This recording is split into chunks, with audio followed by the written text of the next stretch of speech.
I'm Carmine Gallo. Today, you're going to learn how to pitch yourself and your ideas to attract and inspire others. And we've got a real expert to help us. Suneel Gupta teaches innovation at Harvard and is also the author of the new book, Backable: The Surprising Truth Behind What Makes People Take a Chance on You. Suneel, I've got one for my bookshelf and one that I've marked up. Nice to see you. Hey, good to see you, Carmine.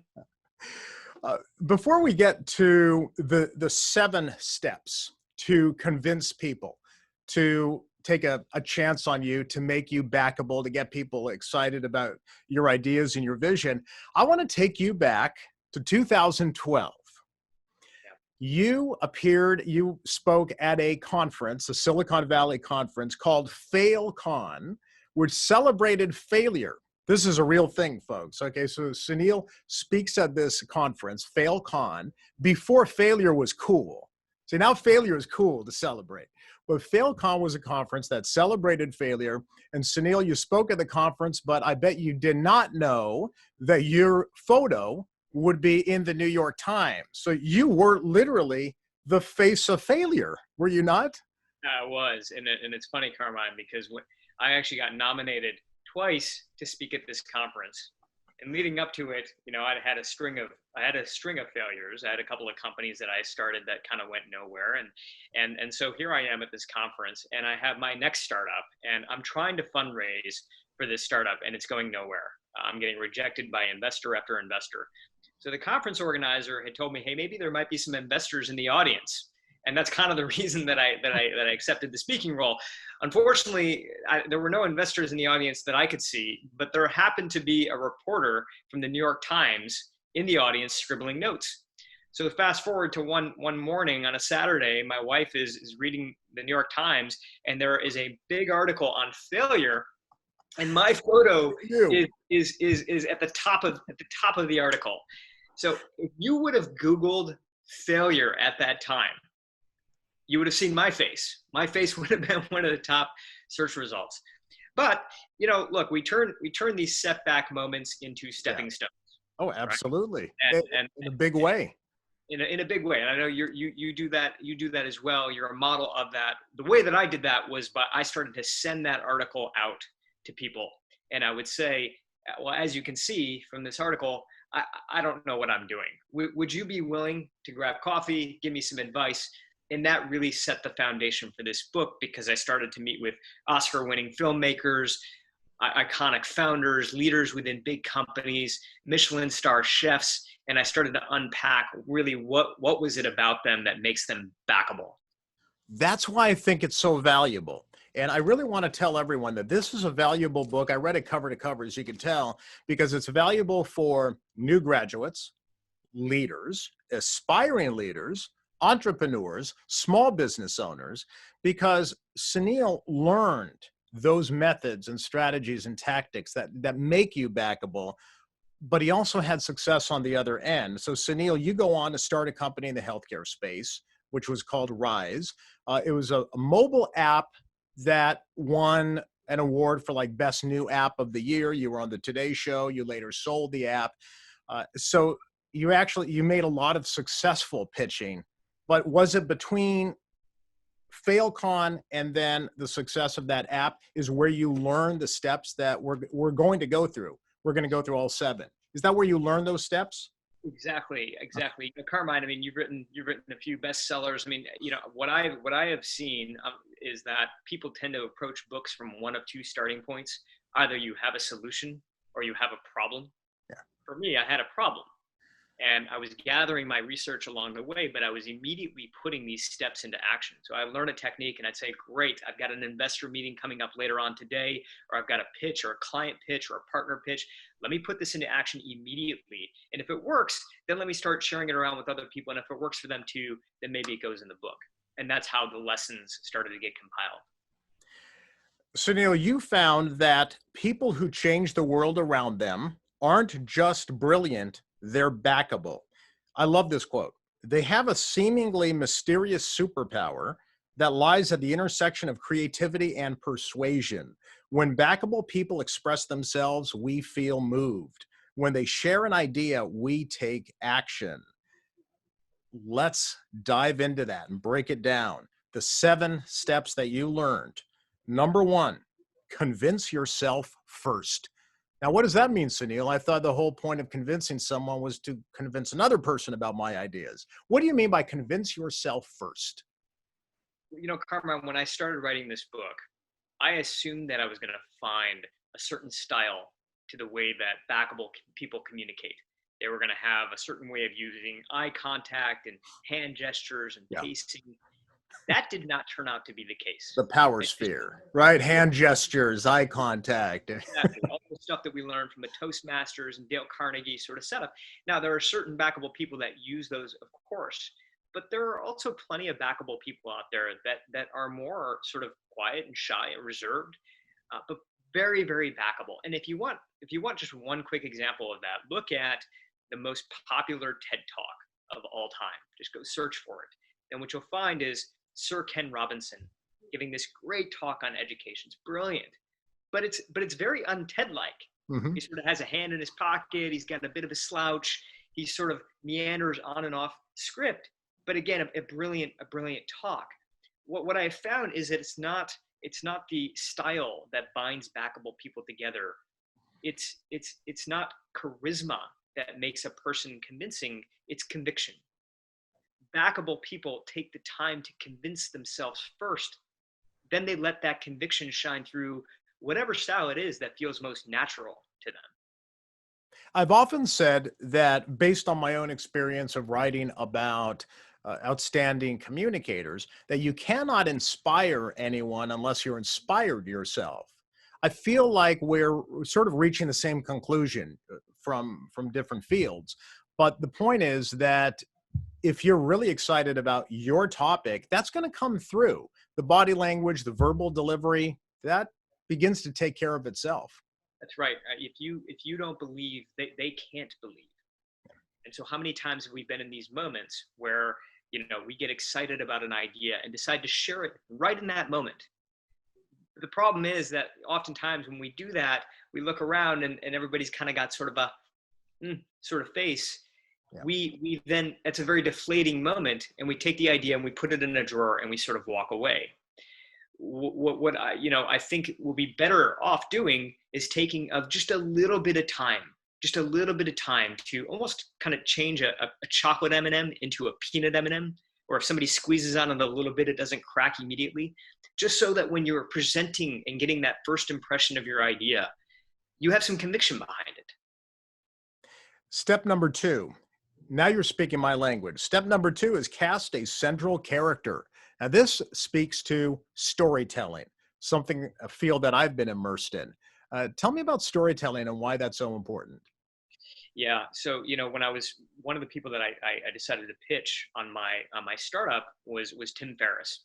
Mm-hmm. And Tim Ferriss had, he had invested in a bunch of different tech companies, and he was also very interested in healthcare. And my startup was a healthcare startup. And I remember pitching him this, longish sort of pitch deck. And at the end, I told a story, and the story was about my father. And the story that I told was that my father, when he was in his early 40s, had a first triple bypass surgery. And we remember leaving the hospital, and we got sort of a single sheet of paper. And the sheet of paper said, things like eat broccoli, eat Brussels sprouts. Well, we didn't really eat broccoli and Brussels sprouts. We Indian cooking, Indian family. And so, not long after, he ended up back in the hospital again. But it wasn't until insurance helped pay for a nutritionist that we were able to sort of turn our lives around. So I told this story, and Tim's advice to me was, don't save that story for the very end. Bring it to the beginning. Because what people care about what really sticks with people aren't necessarily concepts, but stories. And you can share a story and get them hooked and immersed into one person's story, and then you can talk about the numbers, and then you can talk about the data.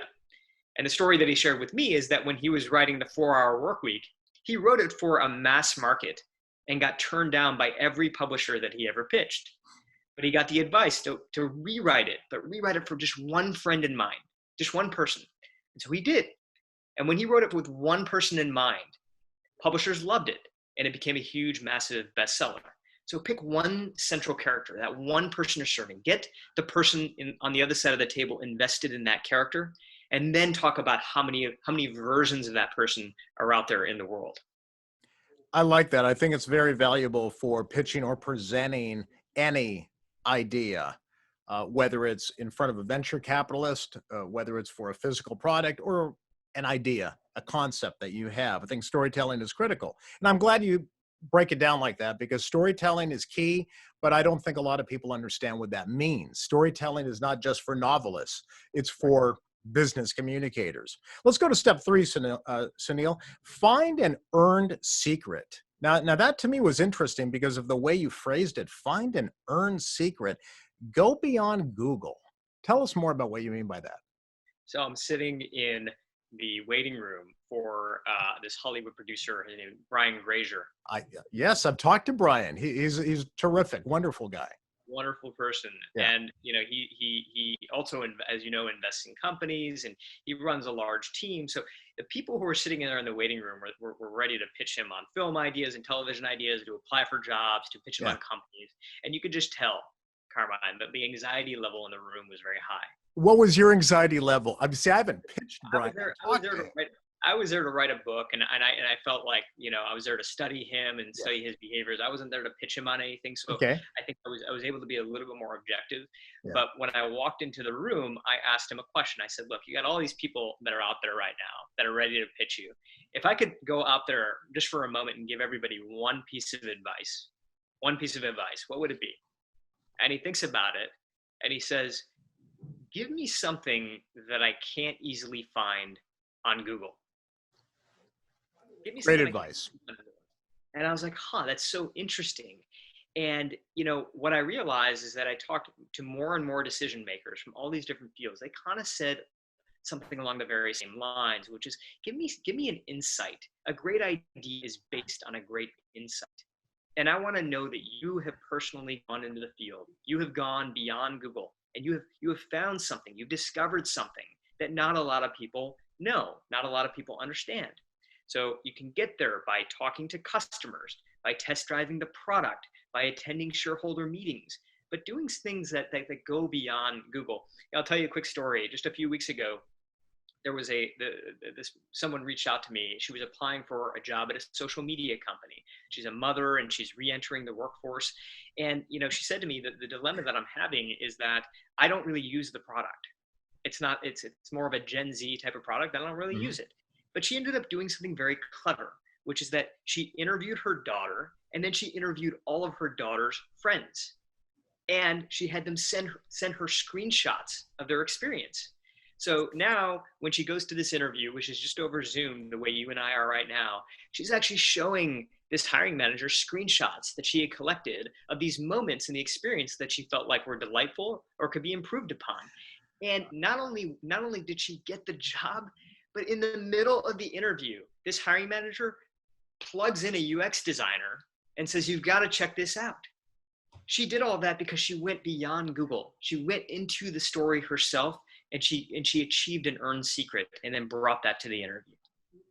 I love that advice because it applies to everyone, whether they are looking for a promotion within the company, whether they are trying to impress the boss, or whether they are being recruited and going in for a job interview. Find the earned secret. I love step number 3. Step number 4, and this, I guess it applies more to entrepreneurs who are pitching an idea or a product, but you tell me. Step number 4 is make it inevitable. Tell us more about that. Yeah, I think it applies for startups, and it applies inside big companies as well, which is that, when we're sharing anything new, when we're sharing a new idea, we're trying to rally people around a vision. I think oftentimes it can be tempting for us to talk about why that vision is new and why it is exciting. But what we realize over and over again is that backable people don't just talk about why something is new. They talk about why something is inevitable. And the reason that that's important is because as decision makers, we try not to take risk whenever possible. As human beings, we don't generally like to take risk. Sometimes we accept risk, but the fear of making a bad decision is twice as powerful as the pleasure that we get from making the right decision. Which means that when we go into a room, we can't just point out the positives of our idea. We have to neutralize the negatives. We have to neutralize the fear. And one of the best ways to do that is to show why the idea you have isn't simply new, but it's inevitable. It's inevitably going to happen. So we see this over and over again. Again, not just in the startup, but in the book we talk about an example from Comcast, and one of the leaders of Comcast that was really trying to rally the entire company around a vision of both offline and online, and everything happening on mobile, and having that be a seamless sort of experience. It was a very big move. But he didn't go in saying, hey, look, wouldn't it be cool if we did this? He said, this is inevitably going to happen. This is inevitably the way the world is headed. And if we don't get on that train, then we're going to get left behind. How does that segue then into step 5, which is flip outsiders to insiders? Those two are related then, right? Step number 4 and 5. Step number 5 is flip outsiders to insiders. I think they are related. And, the neat thing about this, I think about these steps, is I think they do build on top of one another. Flip outsiders to insiders really builds on, a concept called the IKEA effect. And if you haven't heard of the IKEA effect before, it's a proven sort of study that shows that we place up to 5 times the amount of value on something that we help build than something that we simply buy. I see where you're going with this. Yeah. There's a lot of people out there with poorly made futons and furniture. They'll never get rid of it because they built it themselves. They felt like they were part of the creative process. So what does that have anything to do with innovation? Creativity? Well, we've kind of been told that creativity is a 2-step formula. You come up with a great idea and you execute on it well, but there's a hidden step in between. And that hidden step is where we take outsiders and we bring them in, we make them insiders, so that when we show up to execution phase, we show up together. And I believe you can trace every successful company, organization, movement back to that hidden step where we make people into builders, where they feel like it's their idea as well. Step number 6, play exhibition matches. I'm a big believer in this.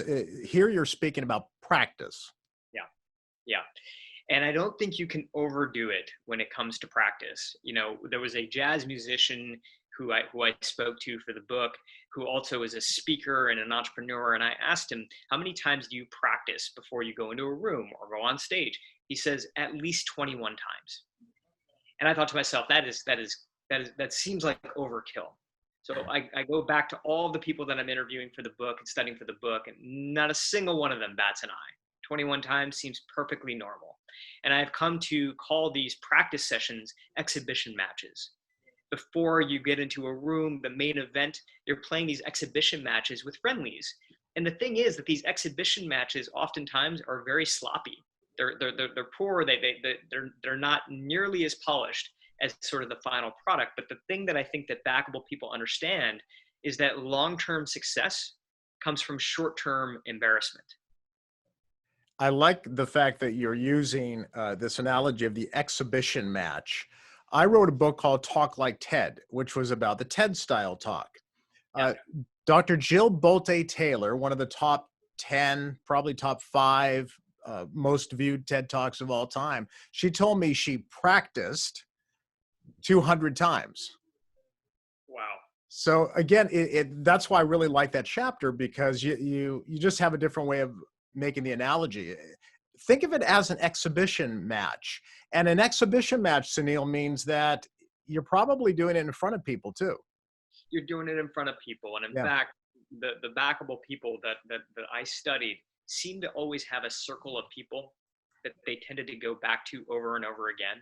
And it was a circle. It wasn't just one person. And in fact, there were 4 different types of people that Backable people tend to have in their circle. And I call these the 4 C's. So the first C is your collaborator. Your collaborator. So this is somebody, when you have an idea, they're building on top of it with you. You kind of feel like you're in a musical jam session together. Your second C is your coach. And your coach is different than your collaborator, because while your collaborator is really focused on whether your idea is good for the company or good for the market, your coach is actually trying to figure out, is this idea good for you?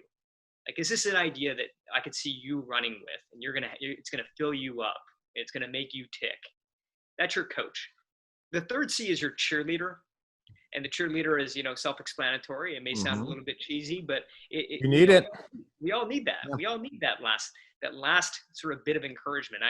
One of the people I studied for the book was Ellen Levy, who Fast Company magazine named the most connected woman in Silicon Valley.